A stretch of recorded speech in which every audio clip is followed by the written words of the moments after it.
Gloire à Dieu, alléluia, amen. Quel temps bon et merveilleux de pouvoir ce matin encore louer le Seigneur. Et pendant ce temps de louange, je pensais à un personnage dans la Bible qui a raté un rendez-vous hyper important. Et si je n'aurais pas voulu être à la place de cet homme-là, c'est Thomas.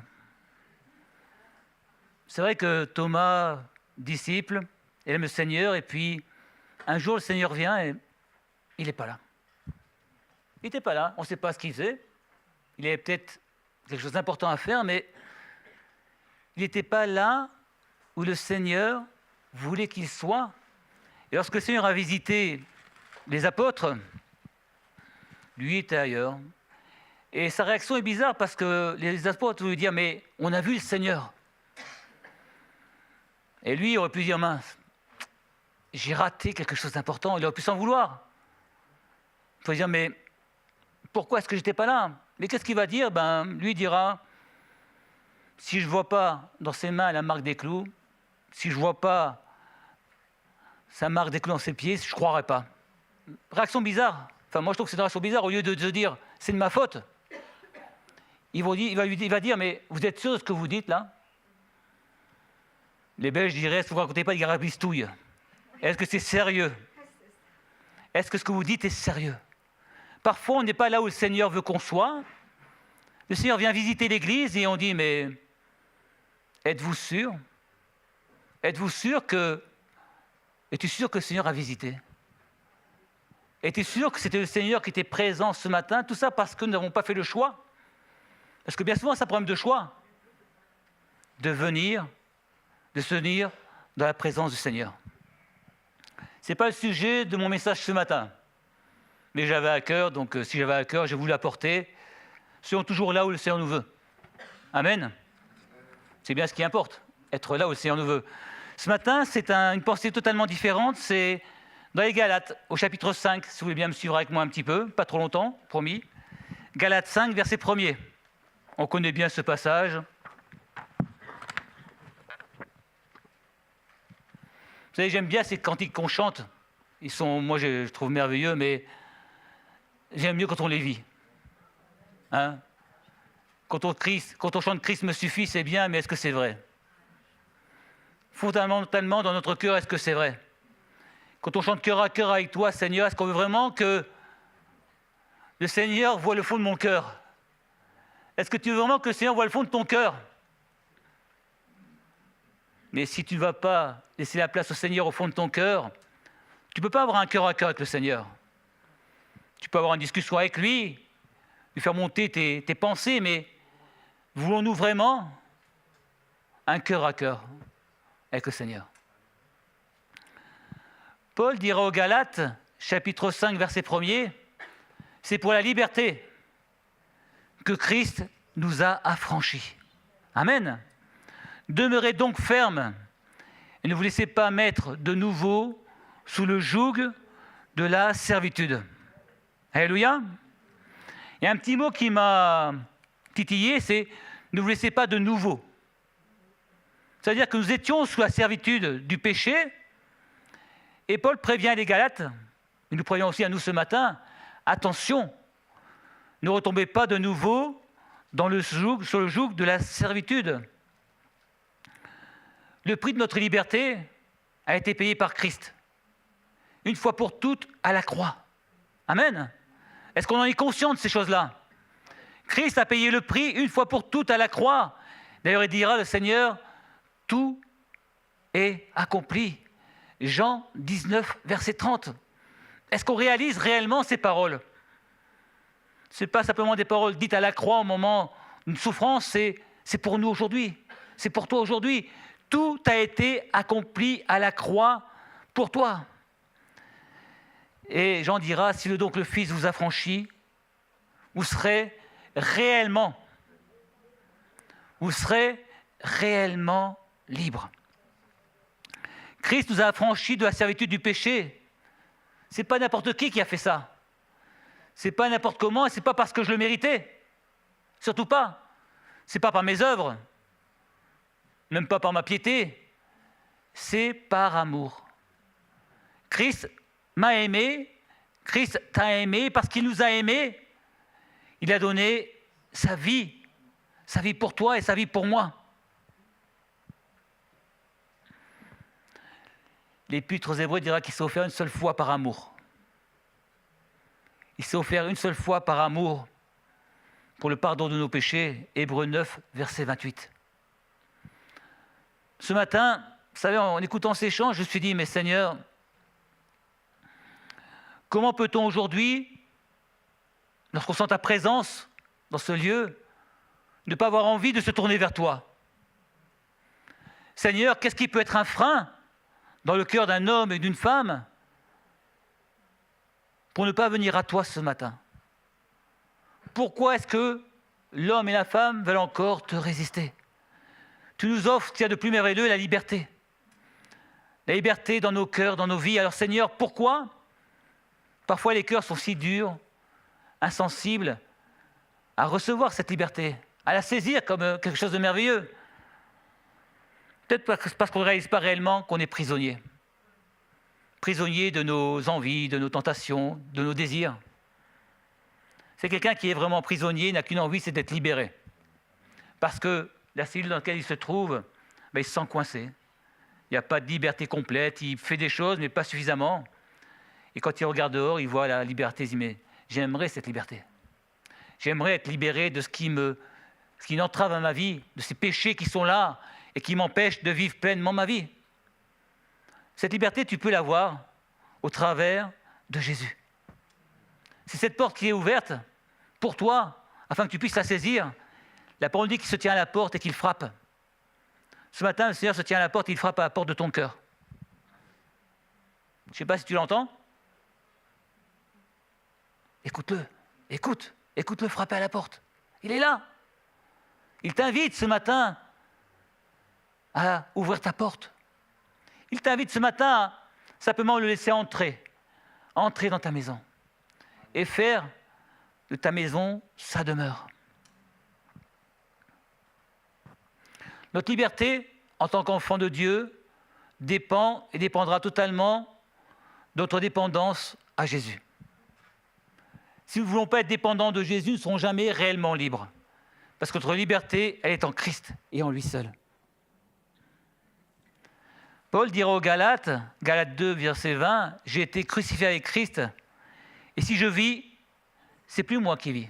Non, c'est Christ qui vit en moi. » Est-ce que ce matin, nous pouvons dire ces paroles? Un cœur à cœur avec Dieu, hein. Ce n'est pas moi, ce n'est pas Christophe, ce n'est pas à qui que ce soit. Est-ce que ce matin, je peux dire au Seigneur, mais si je vis, Seigneur, c'est plus moi qui vis, c'est toi qui vis en moi. Et il rajoutera, mais si je vis dans la chair, je vis dans la foi. Amen. Dans la foi au Fils de Dieu qui m'a aimé et qui s'est livré lui-même pour moi. Vous savez, parfois on lit la parole et on ne réalise pas toujours l'importance de ce que nous lisons. Thierry nous le rappelait la semaine dernière, cette parole qui nous a été laissée, ce livre merveilleux, qu'on ne puisse jamais s'en séparer. Qu'on ne puisse jamais oublier de prendre du temps dans notre vie pour lire cette parole, pour la comprendre, pour la vivre pleinement. En venant à Jésus, on ne bénéficie pas d'une nouvelle vie. Ce n'est pas vrai. On bénéficie d'une vie nouvelle, ce qui n'est pas pareil. Ce n'est pas une nouvelle vie, c'est-à-dire que toute ma vie ne va pas disparaître parce que je vais passer dans les eaux du baptême. Ma vie est toujours là. Ma vie est toujours réelle. Ce que j'ai vécu, je l'ai vécu. Et si la veille de mon baptême, j'étais en conflit avec mon voisin, le jour de mon baptême, je suis toujours en conflit avec mon voisin. Ce n'est pas parce que j'ai passé dans les eaux du baptême que tout va s'arranger, ce n'est pas vrai. Ce n'est pas une nouvelle vie. Pourquoi? Parce que c'est ce que nous avons vécu doit nous servir. Tout ce que nous avons vécu avec le Seigneur doit nous servir. Mais lorsque je me donne à Christ, il m'a pardonné. Il a oublié, il a effacé mes péchés. D'accord? Lui, il l'a fait, le Seigneur, mais moi, dans ma vie, je ne l'ai peut-être pas forcément fait. Parce que ma vie est ma vie. Ce que j'ai vécu, je l'ai vécu et c'est là en moi. Simplement, je sais que Christ m'a pardonné. Vous savez, parfois Christ nous pardonne, mais nous, on a du mal à se pardonner. Dieu efface les péchés, mais nous, on est là et puis on dit, mais Seigneur, Mais tu vois, il y a encore ça, il y a encore ça, il y a encore ça, et puis j'ai toujours pas voulu ça, et puis il y a celui-là là-bas qui m'a toujours fait ces choses-là. Et puis moi-même, Seigneur, tu vois ce que j'ai fait. Mais comment je peux mériter ce pardon? Tu ne mérites pas. C'est une grâce. C'est un cadeau de Dieu, le cadeau de son Fils. Et tant qu'on ne comprend pas, qu'on ne réalise pas que Dieu a oublié nos péchés, on ne peut pas avancer avec lui. Je parlais de liberté, mais la véritable liberté, c'est de réaliser l'amour de Dieu, la dimension de l'amour de Jésus-Christ. Est-ce que ce matin, tu le réalises? Prends-tu conscience que le Seigneur a tout porté à ta place à la croix? Vous allez me dire, oui, j'ai lu pour les plus fervents des dizaines, des centaines de fois. Vous savez, il y a des gens qui connaissent parfaitement la Bible mais qui ne la vivent pas. La parole nous invite à vivre la parole de Dieu, à la réaliser, à la vivre chaque jour. Paul dira aux Corinthiens, le Seigneur c'est l'Esprit. Et là où est l'Esprit du Seigneur, là est la liberté. Là où est l'Esprit du Seigneur, là est la liberté. Plus d'esprit, plus de liberté, mais plus de liberté pour quoi faire? Plus de liberté dans quel but? Vous savez, pour pouvoir remplir un vase, il n'y a pas de secret, il faut qu'il soit vide. Essayez de remplir un vase plein et vous dites, tiens, mettez un nectar merveilleux dans un vase plein, s'il est rempli de quelque chose, le nectar va être frelaté. Le problème du chrétien, c'est que souvent, il veut être rempli du Saint-Esprit, mais il ne veut pas se vider de ce qui ne sert à rien. Seigneur, remplis-moi. Mais Seigneur dit, mais attends, viens d'abord te libérer. Viens d'abord te libérer de ce qui te retient lié, de ce qui t'empêche que je puisse te remplir. Ah, mais Seigneur, je ne sais pas. Le Seigneur va te montrer. Encore faut-il que tu lui demandes qu'il te montre. D'où l'importance, là j'ai raccourci un petit peu vu le temps, d'où l'importance d'une vie de piété. Qu'est-ce qui se passe quand je me tiens devant le Seigneur? Je peux très bien lui raconter toujours la même chose. Alors je peux dire, Seigneur, je viens devant toi parce que j'ai besoin que tu me parles. J'ai besoin que tu me montres ce qui dans ma vie fait obstacle. Obstacle à ta présence. Obstacle à ton onction. Tout ce qui dans ma vie m'empêche d'être libre. Ce matin, entre toi et le Seigneur, es-tu réellement libre? Y a-t-il des choses qui t'empêchent, qui m'empêchent, parce que je me mets dedans évidemment, en premier, de vivre cette dimension où le Saint-Esprit peut pleinement me remplir? Vous savez, on aime bien ce cantique, je veux que ma vie soit remplie du Saint-Esprit. On peut le chanter et le chanter encore, mais est-ce qu'on le veut vraiment? Ça veut dire qu'il y a des choix, hein? Il y a des décisions à prendre. Et vous savez, quand on veut prendre des décisions spirituelles, la chair n'est pas d'accord. Enfin, la mienne. Je ne sais pas comment ça se passe pour vous. Quand je veux me venir dans la prière, qu'est-ce qui va se passer? Ah, mais tu crois que c'est le moment? Me regarde, il y a le ménage à faire, le repassage. Je pensais à Pierre. Vous savez, à Pierre, quand il est monté pour prier sur le toit, c'était l'heure du repas, c'était midi. Il devait avoir faim, le pauvre. Pourtant, il était, et le Seigneur l'a appelé à monter sur ce toit pour prier Dieu. Et parce qu'il a obéi à l'esprit, et non pas à son estomac, qui réclamait fortement quelques denrées pour se sustenter, il est allé et il y a eu un miracle merveilleux. Simplement parce que Pierre a obéi à l'esprit. C'est pas rien. Simplement parce que cet homme, on connaît sa vie. Hein, ce n'est pas le modèle du chrétien qui, depuis la naissance jusqu'à sa mort, a vécu des choses extraordinaires. Il a quand même vécu beaucoup de choses difficiles. Il a quand même renié le Seigneur. Enfin, il a quand même marché sur la mer. Non mais, il a marché. Il n'y a pas beaucoup qui ont marché. Hein. Lui, il est allé, il a sorti de la barque et les autres étaient dans la barque qui regardaient. Puis, mais Pierre, À un moment, tu as sombré. Ça, c'est le côté... Tu sais, moi, je dirais, mais Pierre, tu as marché sur la mer. Qu'est-ce qui importe? Il a obéi à Jésus et il a pris un risque. Et parce qu'il a pris un risque, forcément, vous savez, quand on ne prend pas de risque, on ne risque rien. Hein? Celui qui n'essaie rien ne peut pas se tromper. Mais il ne peut rien réussir non plus. Vous savez, on peut être spectateur ou acteur de la foi. Si tu es spectateur de ta foi, ben c'est bien, tu seras toujours là assise, tu pourras toujours compter les erreurs des autres. Mais quand tu es acteur de la foi, quand tu participes à l'œuvre de Dieu, quand tu sers le Seigneur, ben tu fais des erreurs. Mais ces erreurs-là, le Seigneur nous relève toujours et on apprend toujours de ces erreurs. On n'apprend jamais quand on ne fait rien. Croyez-moi, si vous ne faites rien, vous n'allez rien apprendre. Si vous faites, vous apprendrez et vous progresserez. Pierre a fait, Pierre a marché, Pierre a sombré, mais Jésus l'a relevé. Amen. Moi, c'est ce que je retiens. Il a marché, Jésus l'a relevé. Christ nous a affranchis pour la liberté. Mais que faisons-nous de cette liberté? Est-ce qu'on veut marcher dans les pas de Christ ou est-ce qu'on veut suivre nos propres pas? Je vais prendre un passage en Éphésiens, chapitre 4, verset 17, si vous voulez bien. Je vais faire un peu plus court, même beaucoup plus court, mais ce n'est pas grave. On s'adapte sans problème. Éphésiens, chapitre 4, verset 17. C'est Paul qui parlera aux Éphésiens, voici ce qu'il va dire. Voici donc ce que je dis et ce que je déclare dans le Seigneur. Vous ne devez plus marcher comme les païens. Je répète, vous ne devez plus marcher comme les païens qui marchent selon la volonté de leurs pensées. Qu'est-ce qui nous guide ce matin? Qu'est-ce qui nous guide dans nos vies? Est-ce que c'est la pensée de Christ? Ou est-ce que c'est ma pensée qui me guide? Selon la vanité, Paul dira, de leurs pensées. C'est-à-dire que ces pensées sont vaines. Ces pensées ne servent à rien. Et il rajoutera, ils ont l'intelligence obscurcie.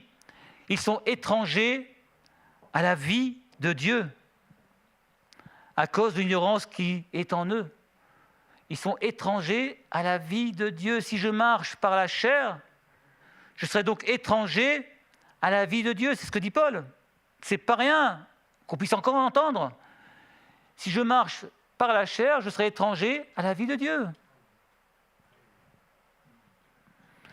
Ayant perdu tout sentiment, il se livre au dérèglement pour commettre toute espèce d'impureté jointe à la cupidité. C'est ce que dira l'apôtre. Mais vous, alors ça va prendre pour nous, hein. Mais vous, ce n'est pas ainsi que vous avez appris Christ. Si du moins vous l'avez entendu, et si conformément à la vérité qui est en Jésus, c'est en lui que vous êtes instruits à vous dépouiller. À vous dépouiller. Et sommes-nous instruits à nous dépouiller par rapport à notre vie passée? C'est-à-dire que ce que je vivais avant, est-ce que je le vis encore ou est-ce que c'est vraiment rangé dans un tiroir? Je l'ai vécu, c'est en moi, mais je n'ai plus envie de vivre. Nous sommes-nous dépouillés de notre vie passée? T'es-tu dépouillé ce matin de ta vie passée? Du vieil homme qui se corrompt par des convoitises trompeuses. Qu'est-ce qui anime ta vie aujourd'hui? Est-ce que tu es toujours jaloux de ton voisin parce qu'il a une belle voiture, un beau jardin, une belle piscine? Ça peut servir pour nager quand il fait chaud. Ou alors est-ce que vraiment tu t'es dépouillé de ces choses, tout ce qui est désir charnel, tout ce qui peut faire obstacle et tout ce qui fait obstacle à la présence de Dieu? Alors sommes-nous dépouillés à être renouvelés dans l'esprit de votre intelligence? Pour être renouvelé, il faut être dépouillé. C'est-à-dire qu'il faut enlever tout ce qui ne sert à rien, après on peut être renouvelé. Sommes-nous renouvelés par l'esprit de notre intelligence? Et à revêtir l'homme nouveau, créé selon Dieu, pour une justice et une sainteté que produit la vérité. Se dépouiller, être renouvelé et revêtir l'homme nouveau. C'est ce que Paul propose et c'est ce que Paul demande aux Éphésiens. Ce matin, qu'en est-il pour nos vies? Qu'en est-il pour nous La question qu'on pourrait se poser, c'est qu'est-ce que je fais de cette liberté qui est en Christ? La parole nous dira que chacun est esclave de ce qui triomphe de lui-même. Ce matin, posons-nous la question, dans ma vie aujourd'hui, Seigneur, qu'est-ce qui encore triomphe? Qu'est-ce qui triomphe de moi? Ce matin, Seigneur, qu'est-ce qui a la première place dans ma vie? Alors, quand on est chrétien, on dit « Mais c'est toi, Seigneur, oui. C'est toi, mon Dieu, oui. Ah, j'ai pas le temps de prier ce matin, Seigneur, parce que j'ai ça. Ah, j'ai pas le temps de venir à la réunion, Seigneur, parce que tu vois. Mais c'est toi, Seigneur, qui est à la première place. Ah, si, Seigneur, je te promets. » Vous savez, il y a les paroles et les actes. La foi sans les œuvres, elle est morte. Elle est vaine et inutile. Peut-être que parfois, il faut parler moins et agir plus. Enfin, parlons peut-être un peu moins. Réagissons et agissons plus pour le Seigneur. Vous savez, parfois on dit « Seigneur, je te prie, mais on n'agit pas. Seigneur, délivre-moi de telle chose, mais tu es toujours avec moi. » Vous savez, ceux qui veulent délivrer de la cigarette, qui ont un paquet de cigarettes dans la poche, ça va être compliqué. Hein. Ou de la drogue, qui ont de la drogue avec eux, c'est compliqué d'être livré. Hein. C'est-à-dire dire au Seigneur, je laisse tomber. Je laisse tomber ça, tu vois, je jette, parce que je crois que tu vas me délivrer. La foi, c'est bien, mais les œuvres, c'est aussi bien de mettre en pratique cette foi. Et elles sont en pratique que par les œuvres. Ce matin, Christ veut nous libérer de ce qui nous retient liés, mais encore faut-il qu'on lui demande. Vous savez, cœur à cœur, c'est bien, mais Seigneur, ce matin qu'on puisse dire, Seigneur, ce cœur à cœur, je le veux avec toi, ouais. C'est vrai que je le veux. Ce matin, je suis là. Tu vois mon cœur, ma vie, je te demande de me libérer de ces choses. Parce que je veux que tu me remplisses. Et je veux qu'il n'y ait rien qui vienne détruire cette relation que j'ai avec toi, qui vienne gâcher, abîmer, salir cette relation que j'ai avec toi. Alors aide-moi, Seigneur, à me vider de tout ce qui me retient lié. Je prends le mot lié parce que c'est des liens parfois.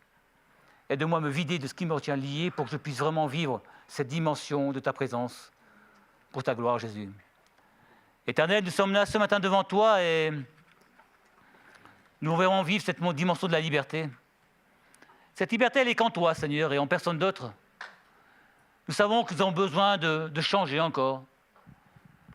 Nous avons besoin d'évoluer, Seigneur, qu'il y a des choses qui ne vont pas dans nos vies. Ce matin, Éternel, nous voulons faire un cœur à cœur avec toi encore, mais sincère, total et entier.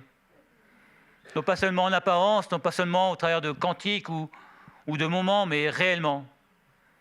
Nous placer devant toi, te déposer tout, Seigneur, tout. Nous alléger afin que nous puissions marcher toujours plus près de toi. Puissions monter, Seigneur, parce que nous sommes allégés de nos fardeaux, de nos péchés, de nos fautes, de nos transgressions. Ce matin, Seigneur, notre désir, c'est vraiment nous approcher de toi, être totalement libérés de toute entrave, tout péché, toute faute. Il n'y a que toi qui peux le faire, Seigneur, mais tu nous appelles à avoir cette volonté de vouloir le faire. De prendre position, Seigneur, par rapport à ces choses, à ces péchés. Ce matin, je te prie d'aider mes frères et sœurs à prendre position, de nous aider à prendre position, afin que nous puissions toujours plus nous approcher de toi pour ta gloire, Jésus. Amen.